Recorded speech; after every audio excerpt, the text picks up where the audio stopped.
Toutes les îles du Cap-Vert ont une origine volcanique. Dans l'Atlantique Nord, c'est une caractéristique que partagent différents archipels. Malgré leur origine géologique commune et leur proximité géographique, les îles offrent une grande diversité de paysages. Certaines sont presque totalement désertiques, d'autres sont couvertes d'une abondante végétation. De nombreuses espèces d'oiseaux y sont recensées. Venus du Portugal, des navigateurs ont débarqué sur les îles dans la deuxième moitié du XVe siècle. Ils en firent un relais convoité par les puissances maritimes.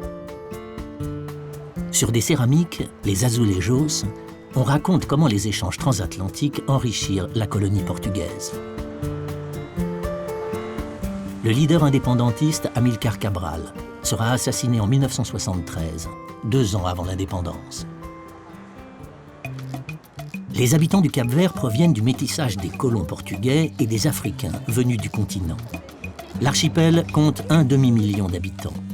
Beaucoup de Cap-Verdiens ont quitté leur pays. Les Cap-Verdiens sont d'ailleurs plus nombreux à l'étranger que dans leur patrie. La pratique du sport, et notamment du football, est largement répandue. La population est très jeune, 60% des Cap-Verdiens n'ont pas 25 ans. L'éducation est une priorité. 75% des enfants sont scolarisés. La grande majorité de la population est rurale. Elle s'adapte à un environnement difficile, exigeant.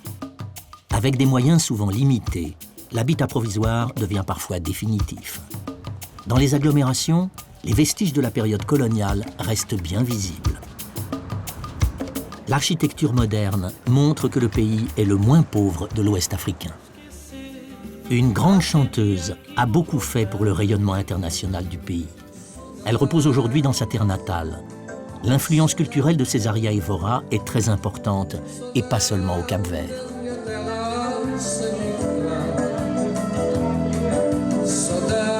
Les mélodies nostalgiques de la chanteuse contrastent avec les rythmes endiablés du carnaval. Importé par les Portugais, le catholicisme est la première religion de l'archipel. D'autres convictions sont également représentées et comptent de nombreux adeptes. C'est le cas du protestantisme. Le Cap-Vert est un pays très croyant et très pratiquant. Les lieux de prière ne désemplissent pas. Malgré la proximité de l'Afrique, le culte des esprits est peu développé.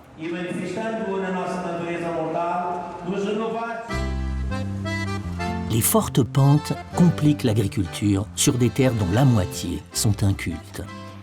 Dans les vallées enrichies par les alluvions, certaines cultures sont possibles là où les parcelles sont aménagées en terrasses. Plus de la moitié de la population active est employée dans l'agriculture. Malgré des résultats encourageants, une part importante de la nourriture est importée. L'élevage doit se contenter de maigres pâturages. Les terres qui ne sont pas cultivées et qui peuvent donner du fourrage sont en effet très rares. La pêche ne dépasse pas le stade artisanal. Pourtant, les eaux du Cap-Vert sont extrêmement poissonneuses. D'ailleurs, dans certaines îles, la pêche est pratiquement la seule ressource. Avec de trop faibles ressources naturelles, le Cap-Vert se tourne vers les énergies renouvelables. Elles assurent aujourd'hui 30% de la production d'électricité. La gestion de l'eau est une nécessité vitale pour un pays qui souffre de la sécheresse depuis des décennies. D'autant plus que l'industrie se limite à l'extraction d'une roche volcanique qui entre dans la composition d'une sorte de ciment local. Avec le sel, exploité seulement depuis le XIXe siècle, l'artisanat peut contribuer à diversifier les ressources du Cap-Vert. Malgré une production qui reste confidentielle, les pièces en coton réalisées au crochet attirent l'attention. Autre production artisanale, le grog, une eau de vie fortement alcoolisée que l'on distille avec des méthodes qui ont fait leurs preuves. C'est la boisson nationale du Cap-Vert, fabriquée à partir de la canne à sucre.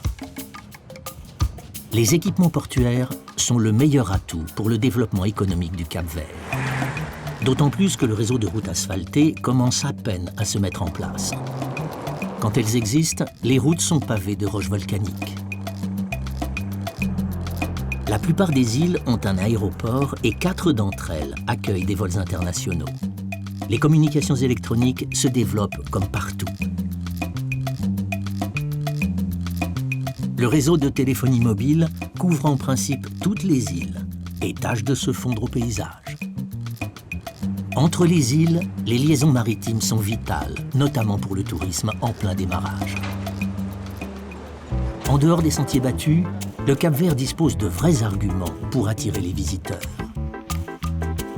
De nombreux sites naturels sont accessibles et l'océan est un inépuisable réservoir d'activité.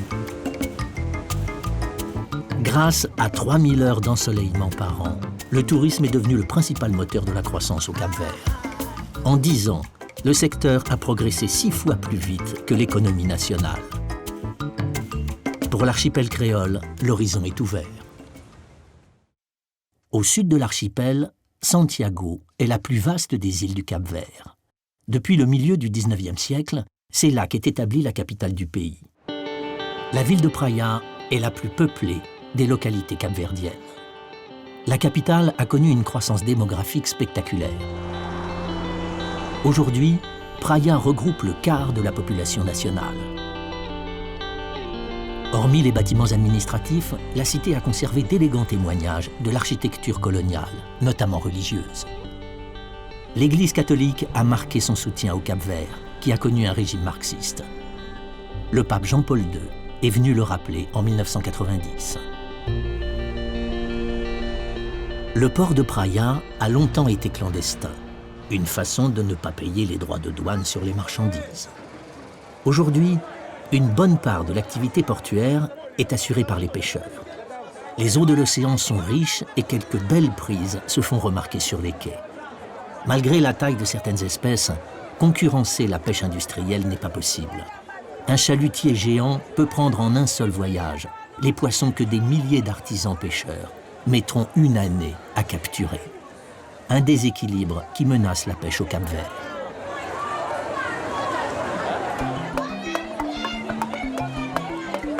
Au marché des fruits et légumes, on découvre que Santiago possède de vraies richesses agricoles. Le problème, c'est que l'île ne peut pas les écouler dans l'archipel. En effet, il n'est pas possible de transporter des bananes, par exemple, si elles ne sont pas conditionnées. Il est nécessaire d'organiser la transformation des produits agricoles.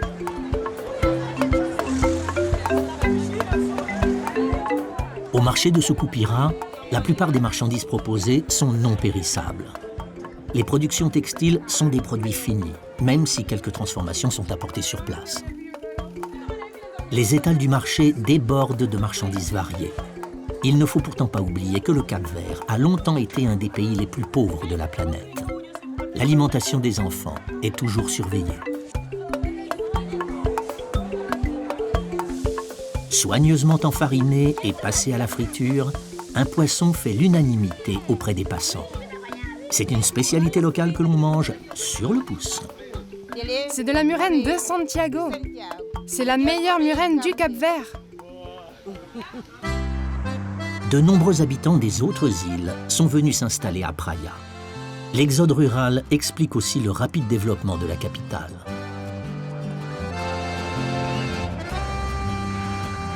L'érosion a profondément marqué le visage du Cap-Vert. La vallée de Ribeira Grande en donne le parfait exemple. L'homme a aussi laissé des traces. Au bord de l'océan, le fort royal de Saint-Philippe remonte à la fin du XVIe siècle. L'ouvrage devait surveiller la vallée et dissuader les pirates d'attaquer. Le corsaire anglais Francis Drake n'avait en effet laissé que des ruines dans la région. Les Portugais ont débarqué sur le site de Cidade Vela. Ils y ont élevé la première cathédrale d'Afrique. C'était leur première implantation sous les tropiques. Les grands navigateurs portugais apercevaient la cathédrale au loin, comme dans un rêve. De leur bateau, il ne reste que le sillage, gravé dans la pierre. Pour les premiers esclaves africains, la vie ne tenait qu'à un fil. On les rassemblait dans la ville, et quand on voulait les punir, on les exposait au pilori.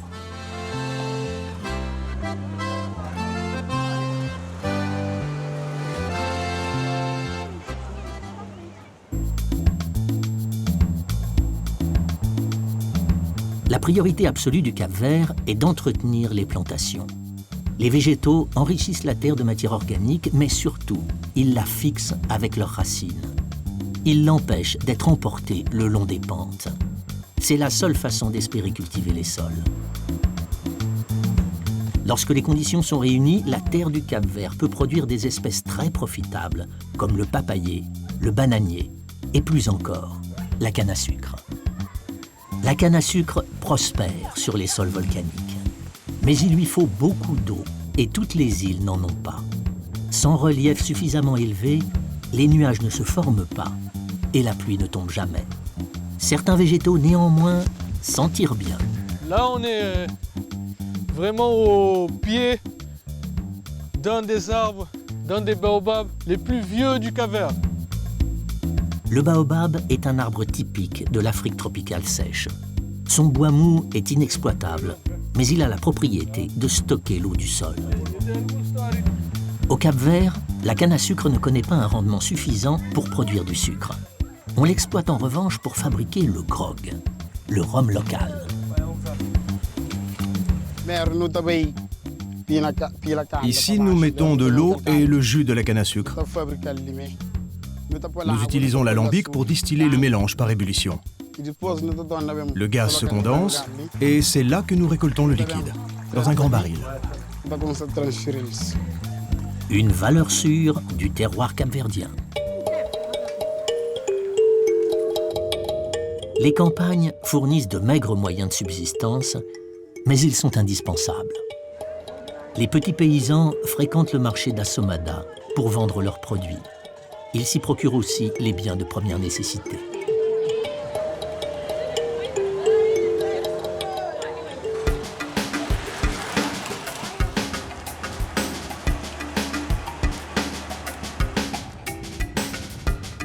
À 3000 km de Lisbonne, l'éloignement et l'isolement du Cap-Vert ont servi la répression organisée au Portugal par le dictateur Salazar.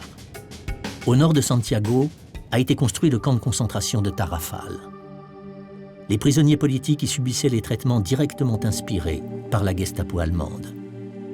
En 1974, à la fin de la dictature, les portes du camp se sont refermées sur le passé.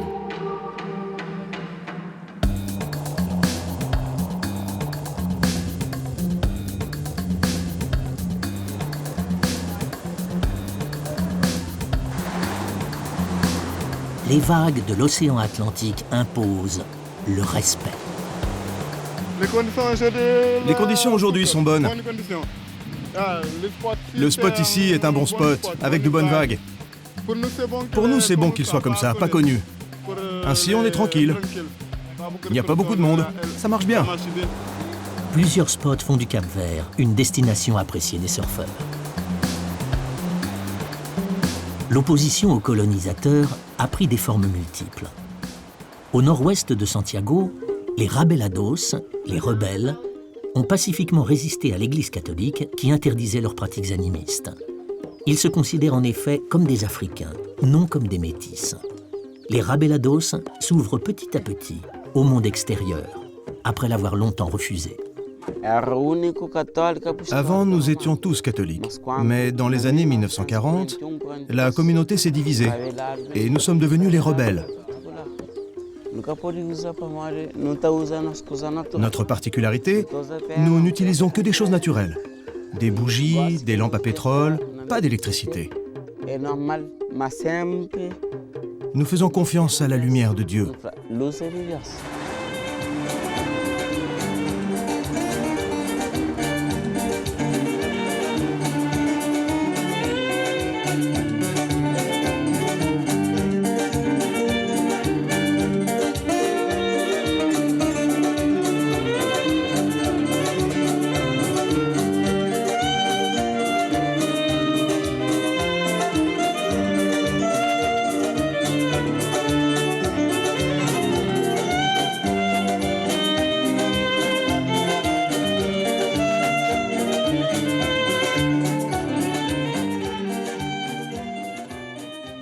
À l'ouest de Santiago, l'île de Fogo est inscrite dans un cercle presque parfait.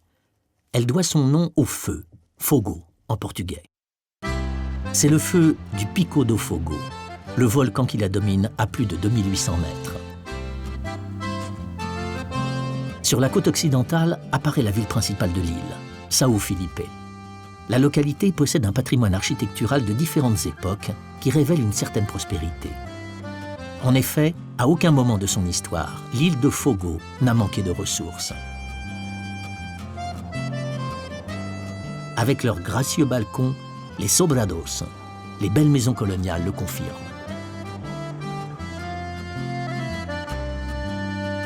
La structure sociale de l'île, le mode de vie de ses habitants, voire même leur façon de penser, ont été influencés par des échanges avec l'extérieur.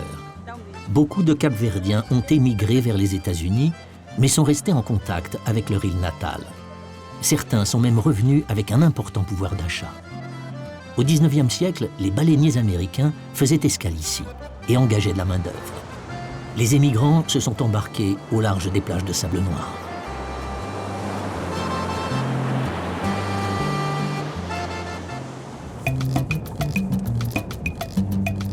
L'île de Fogo a la grande chance de posséder un relief plutôt élevé. Les nuages se forment et favorisent la végétation. Dans la petite localité de Cova Figueira, la vie s'écoule tranquille. Au bord de l'océan, rien ne vient perturber la vie paisible de la bourgade.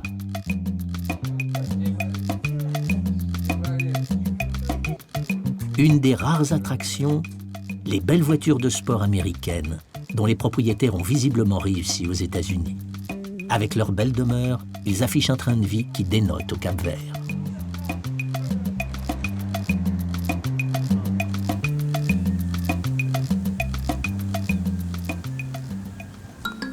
Le drame des campagnes au Cap-Vert, c'est le bois que l'on coupe pour préparer les repas. Impossible de faire autrement et pourtant, c'est la première cause de la désertification. Un processus encore aggravé par l'appétit des chèvres.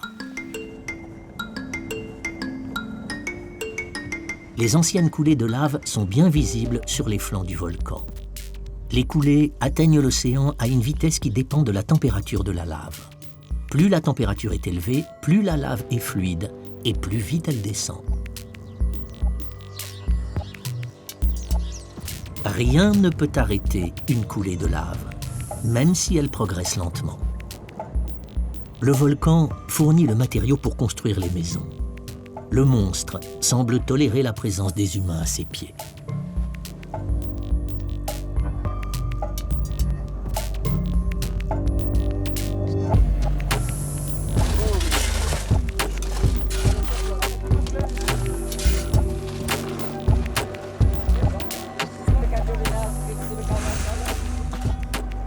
La lave baigne la localité de Mosteiro. Pour échapper au gris volcanique, la ville recouvre ses maisons de couleurs vives. Elle se trouve à proximité immédiate du Pico do Fogo. Bien décomposée, la lave forme un sol extrêmement fertile, où croisent de nombreuses espèces végétales. C'est le cas du très exigeant caféier, l'un des meilleurs du monde. L'île s'appelait jadis Saint-Philippe, mais les habitants ont préféré lui donner le nom du volcan, comme pour se mettre sous sa bienveillante protection.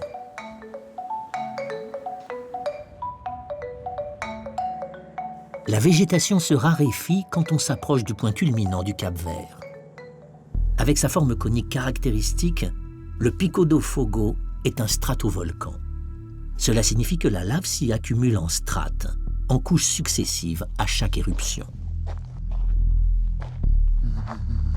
Je marche sur la lave de 1951, une des plus grandes éruptions de Fogo. Cette île où nous sommes, l'île de Fogo, elle est volcanique et toujours active. Alors, à tout moment, ça peut jaillir. Raison pour laquelle ils ont mis un système d'alarme dans le cratère, des sismographes autour de l'île, de ce fait de pouvoir prévenir la population. Et en théorie, ça pourrait se faire 3 mois à l'avance.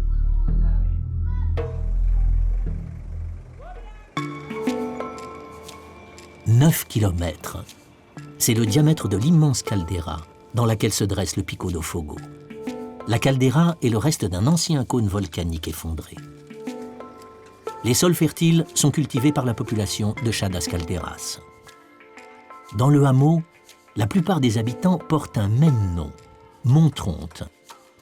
C'est le nom d'un aristocrate français du XIXe siècle qui eut ici de nombreuses femmes et une impressionnante descendance.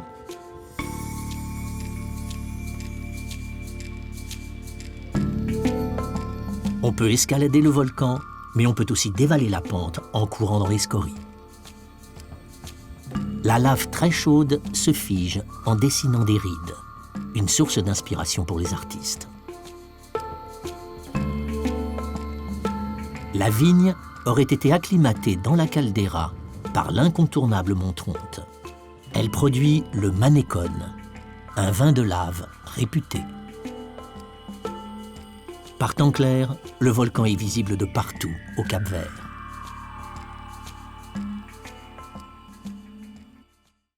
À l'extrémité orientale de l'archipel, l'île de Boa Vista est la plus proche du continent africain. 500 km la séparent du Sénégal. L'île est d'origine volcanique et pourtant, le sable des plages est très clair. Le sable provient en réalité des récifs de corail. Il forme des obstacles qui n'empêchent pas l'accès au port de Salrey, sur la côte au nord-ouest.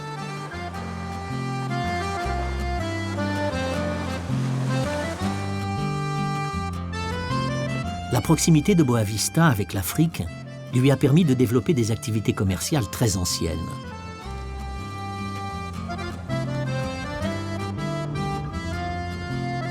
Les vents constants facilitaient les échanges et portaient au loin les champs en provenance du grand continent.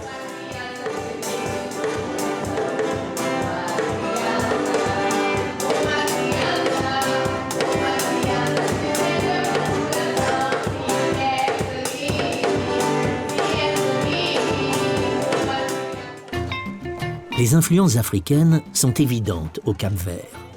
L'archipel appartient en effet à l'Afrique du Sahel. Au sens strict, le Sahel est une entité géographique qui regroupe une dizaine de pays au sud du Sahara. Il existe entre eux des parentés ethniques et culturelles. Cela n'empêche pas les parties de baby-foot d'être aussi disputées qu'ailleurs.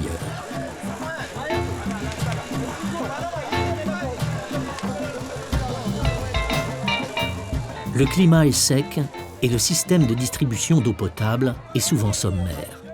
Tous les jours, il faut aller la chercher, parfois très loin, et la rapporter à pied avant que le jour ne décline.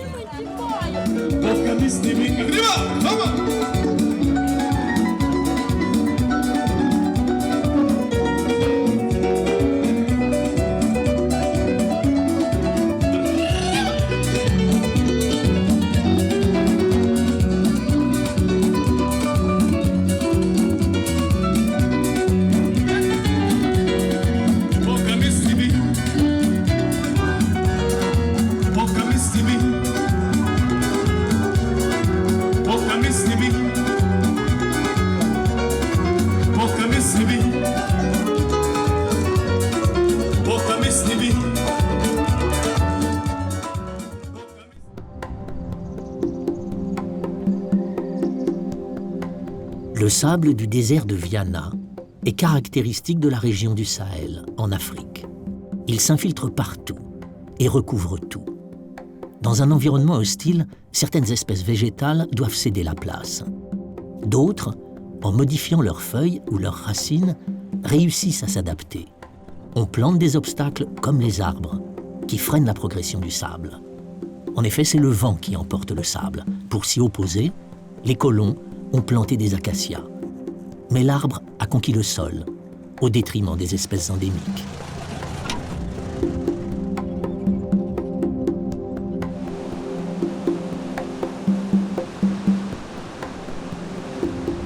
La nature peut effacer les dommages causés par l'homme, mais cela peut être très long.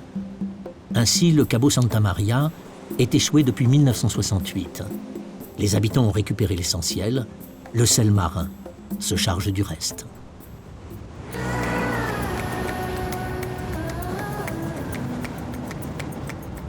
En route vers le sud de l'île. En portugais, Boa Vista signifie « belle vue ».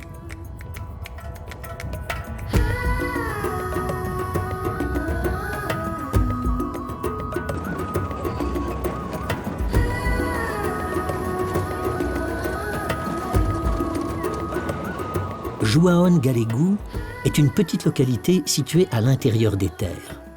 Au Cap-Vert, le taux de chômage est passé de 20 à 10% en 10 ans. Un indicateur très positif. Malgré tout, les insulaires dépendent encore beaucoup des fonds envoyés par leurs compatriotes de la diaspora.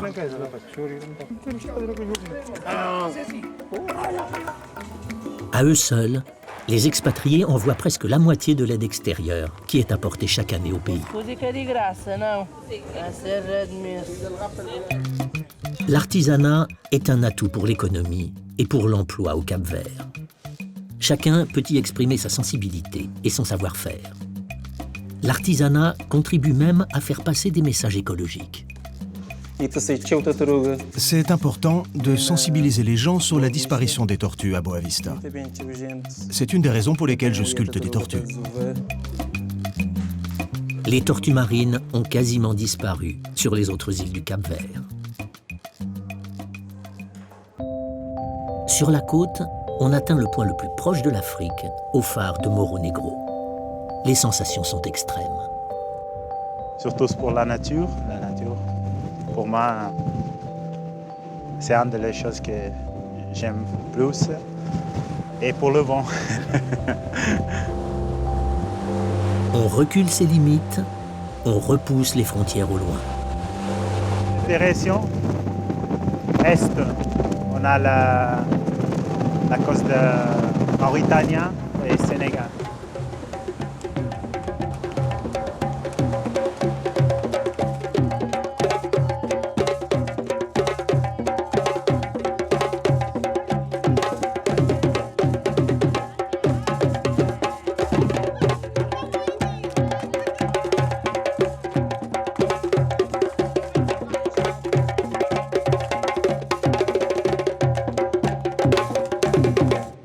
Au nord de Boa Vista, l'île de Sal est la plus ancienne de l'archipel. Elle a surgi de l'océan il y a 50 millions d'années. Quand les Portugais sont arrivés au Cap-Vert, ils n'ont rencontré absolument personne. Les îles étaient complètement inhabitées. Toutefois, il est bien possible qu'avant le débarquement des Portugais, des bateaux arabes ou africains aient fait escale ici.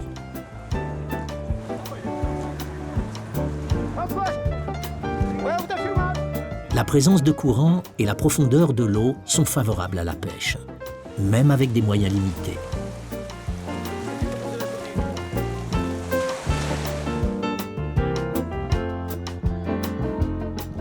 Santa Maria est une ville dynamique au sud de l'île. L'île de Sal aurait parfaitement pu rester déserte lors de la colonisation portugaise. Pourtant, il y règne une certaine animation et la population n'a pas cessé d'augmenter.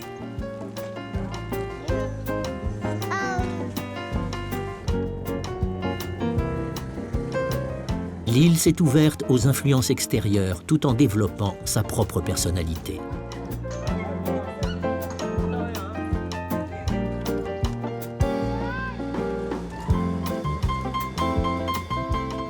À la fin du XVIIIe siècle, une découverte est venue bouleverser l'île et le cours de son histoire.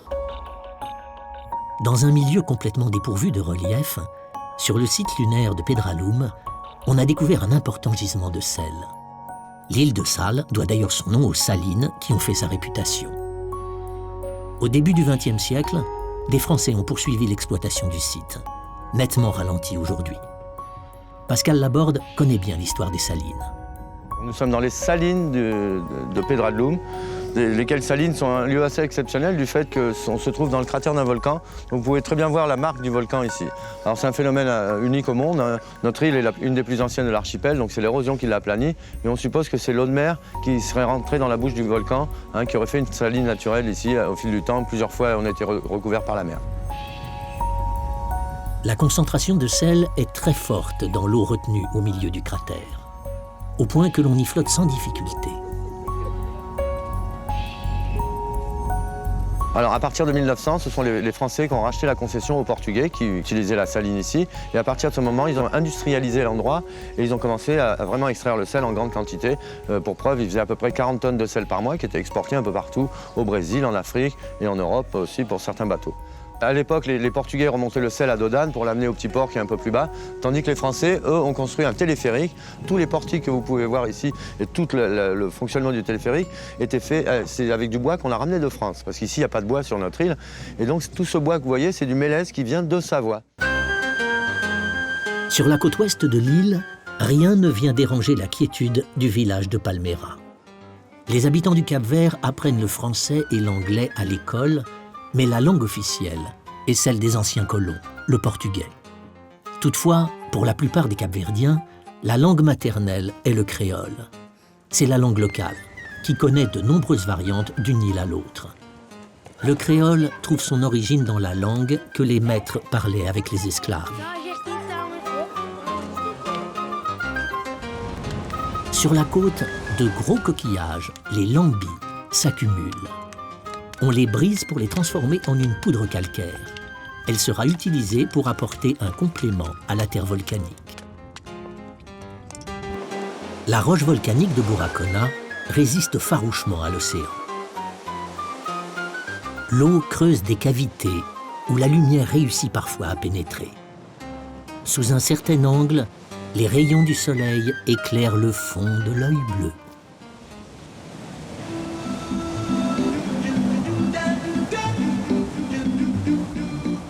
À Ponta Preta, l'océan se laisse taquiner par les surfeurs.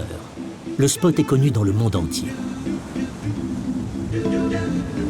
Pour être surfé, une vague ne peut pas se briser d'un coup sur toute sa longueur. On appelle droite une vague qui casse progressivement vers la droite. On a une des plus belles vagues du monde qui s'appelle Punta Preta ici. On est sur la côte ouest de l'île de Sal. Et donc vous avez une vague, une droite de qualité mondiale, on peut le dire. Il y a des gens qui viennent surfer du monde entier cette vague. Des Hawaïens, des Australiens, on a vu des Brésiliens, pas mal de Français aussi. Pour les amateurs d'images ou de sensations fortes, le spot est réellement exceptionnel. C'est vrai qu'au niveau visuel, pour un photographe, pour un caméraman ou même pour les spectateurs, on est vraiment en face de la vague. On a presque l'impression de toucher du doigt la vague. Là, on est vraiment en face de la vague, comme vous pouvez le voir. Et on voit le type qui va surfer tout le long jusqu'à la plage.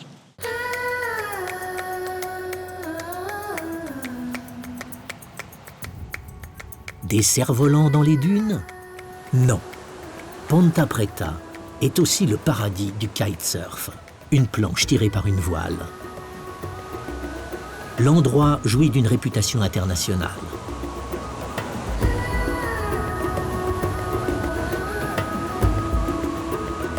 Mito Monteiro est un ancien champion du monde. Tu vois, il y a plein de gens qui viennent ici, de l'Europe, Amérique, tu vois, aussi d'Afrique qui viennent ici à pratiquer des kites. Pourquoi on a des belles conditions, tu vois. Pour ça, c'est un meilleur spot du monde. Tous ils viennent ici pour pratiquer, même les débutants, les gens qui naviguent déjà bien. On a aussi des belles vagues, alors il y a beaucoup de gens qui viennent pour pratiquer le kitesurf ici.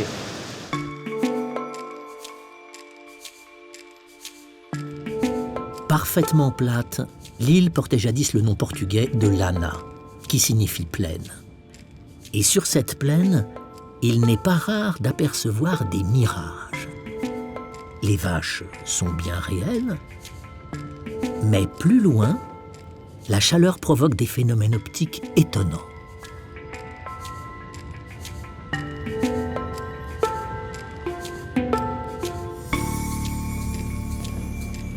Derrière l'illusion, il y a la réalité. Dans les favelas, les pauvres sont nombreux. Un Cap-Verdien sur 5 survit avec moins d'$1 par jour.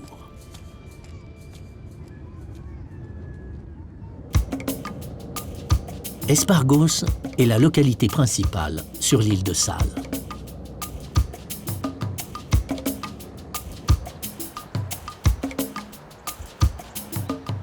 La ville est entrée dans l'histoire avant la Seconde Guerre mondiale. Le dictateur italien Mussolini obtint de son homologue portugais le permis d'installer un aéroport relais sur la route de l'Amérique du Sud.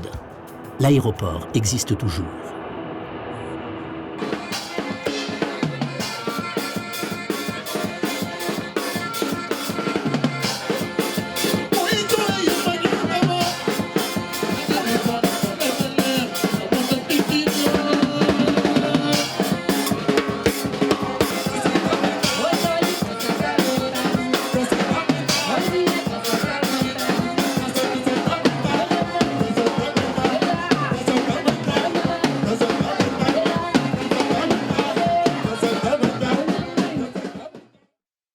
n'y a plus d'aéroport sur l'île de Santo Antão, la plus grande des îles au vent et une des plus sauvages de l'archipel. Le bateau est donc le seul moyen d'atteindre l'île. On accoste à Porto Novo, au sud-est.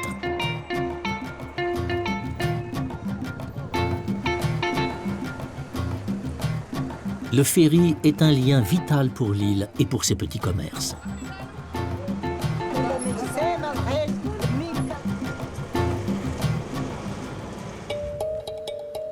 Tous les animaux domestiques, comme le cheval, ont été introduits au Cap-Vert par les Portugais. Le climat sec n'est pas du tout favorable à l'animal.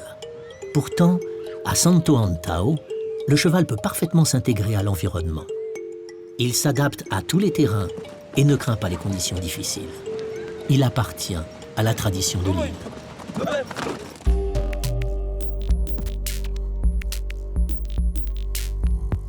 Les origines volcaniques de l'île sont bien visibles. Et pourtant, l'érosion a profondément modifié le paysage.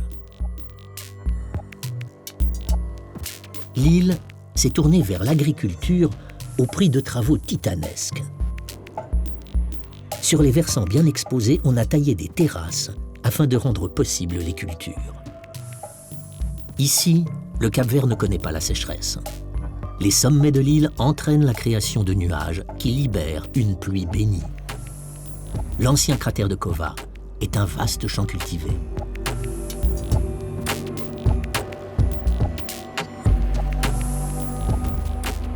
D'après la légende, Dieu a créé le monde et à la fin de son œuvre, il a jeté la poignée de terre qui restait dans l'océan Atlantique.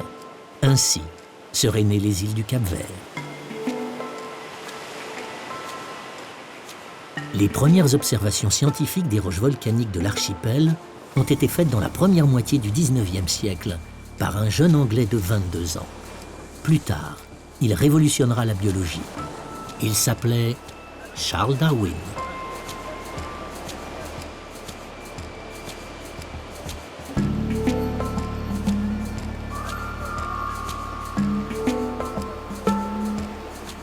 Avec de tels reliefs, le moindre terrain horizontal doit être utilisé.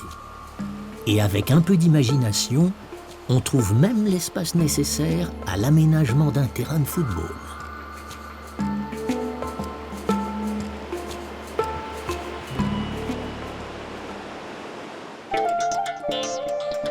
Dans les vallées de Santo Antão, on comprend mieux pourquoi les Portugais, en arrivant, ont baptisé l'archipel Cabo Verde, Cap-Vert. À l'époque, il n'y avait pas encore de bananiers, mais la couleur était la même.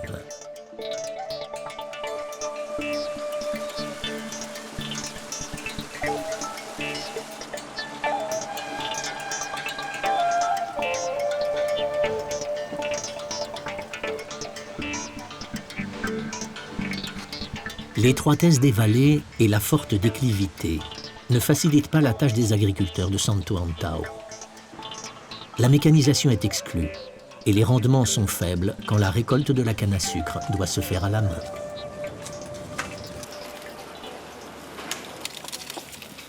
La machine entre en scène pour extraire le jus de la canne.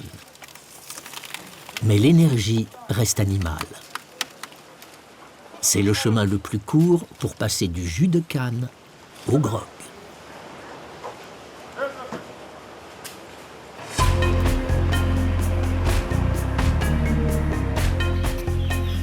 Sous les plumets des cannes à sucre en fleurs, on a compris que les ressources de Santo Antão sont principalement agricoles. Les productions sont très diversifiées. Elles contribuent à l'alimentation de tout l'archipel. Mais il en faudrait beaucoup plus pour que le pays puisse se passer des importations.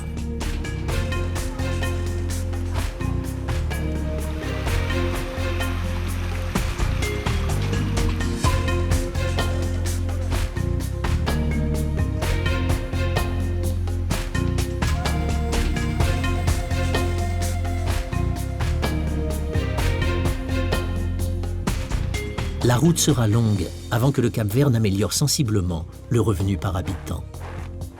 Les jeunes générations attendent de prendre la relève pour faire décoller le pays. Les idées ne manquent pas. Le tourisme vert en est une.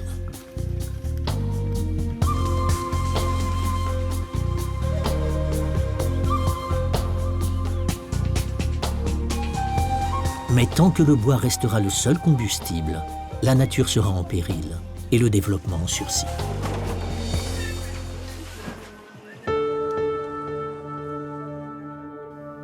La nature n'est pas aussi généreuse dans le centre et le sud de Santo Antão. La maigre végétation doit s'accrocher à des sols austères pour donner aux habitants quelques moyens de subsistance.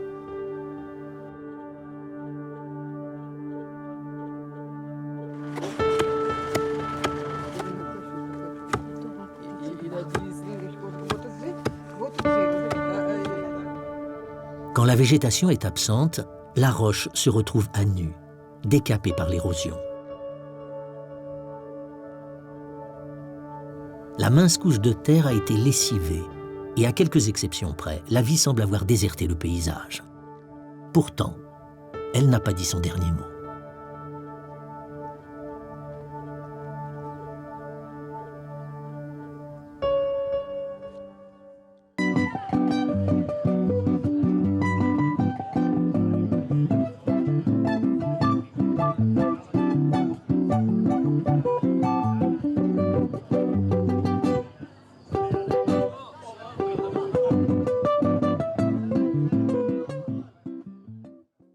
À proximité de Santo Antão, l'île de São Vicente est l'une des plus petites de l'archipel. Néanmoins, elle a toujours été importante grâce au port de Mindelo, qui fut longtemps une escale très fréquentée dans l'Atlantique. Les bateaux mouillent dans une large baie bien abritée. Les transatlantiques venaient jadis reconstituer leur stock de charbon sur une île qui servait d'entrepôt.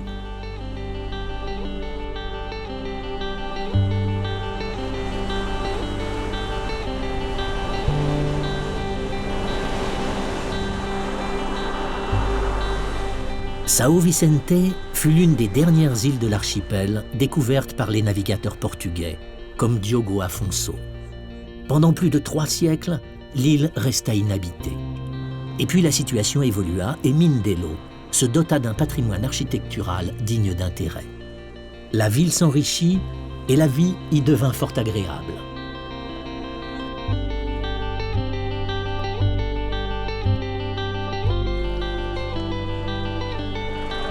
L'activité économique de la localité se développa. Le splendide marché municipal en donne un bel exemple avec ses produits frais venus de l'île voisine Santo Antão.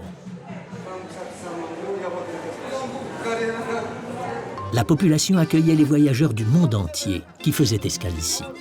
Très naturellement, toutes les générations s'y côtoyaient et formaient un harmonieux mélange.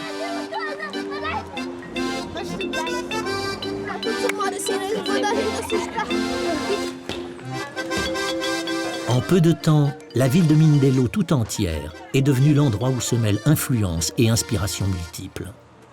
C'est particulièrement vrai au point de vue musical. Du côté des instruments, l'apport de la guitare est fondamental dans la musique capverdienne. Et le travail de l'artisan est essentiel. C'est un art qui vient de ma famille. Je continue le travail réalisé par mon père. Les musiques capverdiennes traditionnelles sont la morna, la coladeira et aussi la mazurca.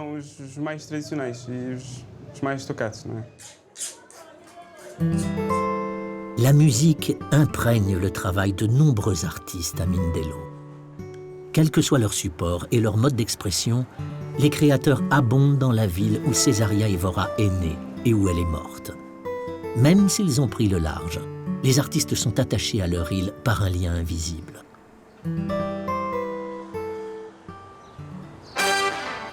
Début février, un événement important se prépare. Sans relâche, on coud, on découpe, on peint, on bricole. On termine enfin les préparatifs du grand événement de l'année, le carnaval. Le matin du Mardi Gras, on vient de loin pour rejoindre le centre de Mindelo. Il ne faut pas être en retard et il est temps de s'échauffer pour prendre part au grand cortège qui va sillonner la ville.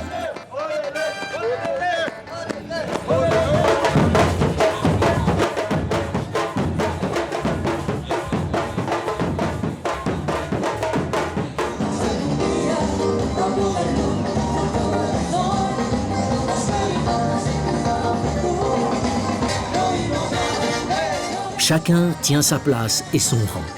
Les reines de beauté et les groupes folkloriques se succèdent sans interruption. La rue ondule sous les pas des danseurs, dans un tourbillon de rythme et de couleurs. À Mindelo, le carnaval est le sommet de la saison. Tous les ans, pour les organisateurs, il s'agit d'être à la hauteur. C'est un événement culturel qui a une grande importance au niveau local et aussi au niveau national. On a beaucoup de visiteurs normalement qui viennent à Mindelo de plusieurs îles du Cap-Vert et aussi de notre diaspora, non seulement des États-Unis, mais aussi de l'Europe et aussi de l'Afrique qui viennent précisément pour l'occasion du carnaval au mois de février. Les belles plumes font les beaux oiseaux. Ils survolent un festival auquel toutes les composantes de l'île participent.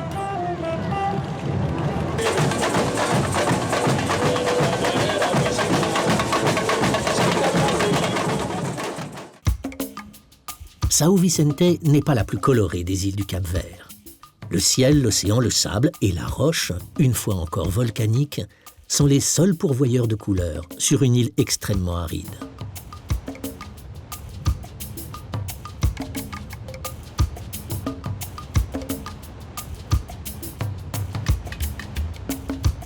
Le manque d'eau douce explique pourquoi l'île est restée longtemps inhabitée. Quand les premiers habitants sont arrivés, ils se sont découragés et rapidement tournés vers la mer pour en tirer quelques moyens de subsistance.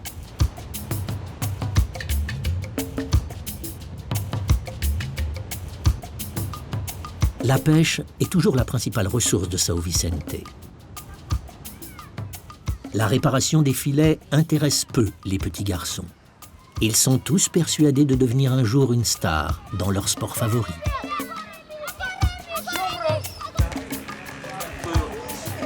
Autre partie de plaisir, le jeu d'Ouril, plus connu en Afrique sous le nom d'Awalé.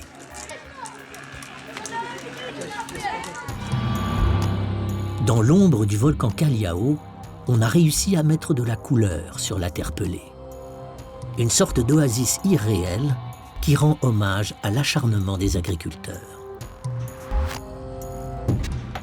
Par contre, on a abandonné l'idée de faire pousser l'herbe sur le parcours de golf. C'est un choc culturel, mais finalement, le swing ne s'en porte pas plus mal. La différence est la suivante. C'est plus facile de jouer sur la pelouse. La pelouse est plus adaptée au tee. Sur la terre, il faut plus d'impact. L'herbe est bien plus facile que la terre. La terre, c'est difficile, parce qu'il y a des éléments qui compliquent le jeu, comme les cailloux, par exemple.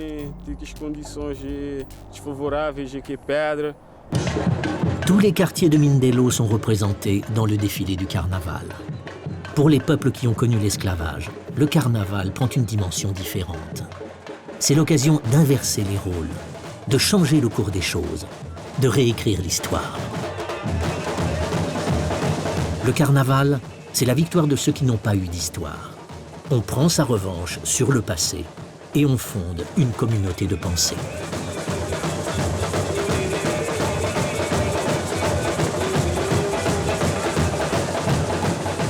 Et quand la nuit est tombée sur Mindelo, la fête repart de plus belle.